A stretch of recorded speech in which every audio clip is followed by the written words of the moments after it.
Hey there, tech enthusiasts. Today, we're diving into how to use Copilot Money on iPhone. If you're tired of manually tracking your expenses and want a smart way to manage your finances, this app is a game changer. It's designed to help you budget, track spending, and gain insights into your money habits right from your iPhone.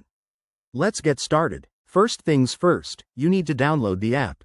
Open the App Store on your iPhone, search for Copilot Money, and tap Get to install it. Once it's downloaded, launch the app and sign up for an account. You'll need to enter your email and create a secure password. Don't skip this step for better security. Now that you're in, let's explore the main dashboard. This is your home base, showing an overview of your accounts, recent transactions, and budget status. Tap on Add Transaction to log your expenses or income. It's super straightforward. Select the category, like groceries or dining out, enter the amount, add a note if you want, and hit Save. Pro tip: use the voice input feature for quick entries on the go. Next, customize your budgets.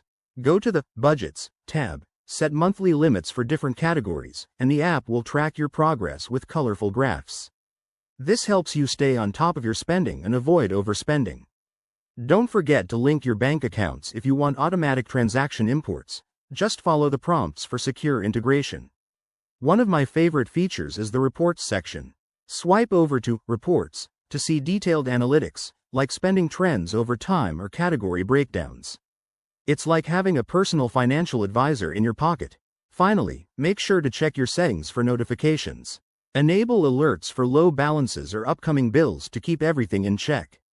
With Copilot Money, managing your finances becomes effortless and fun. There you have it. A quick guide to getting the most out of Copilot Money on your iPhone.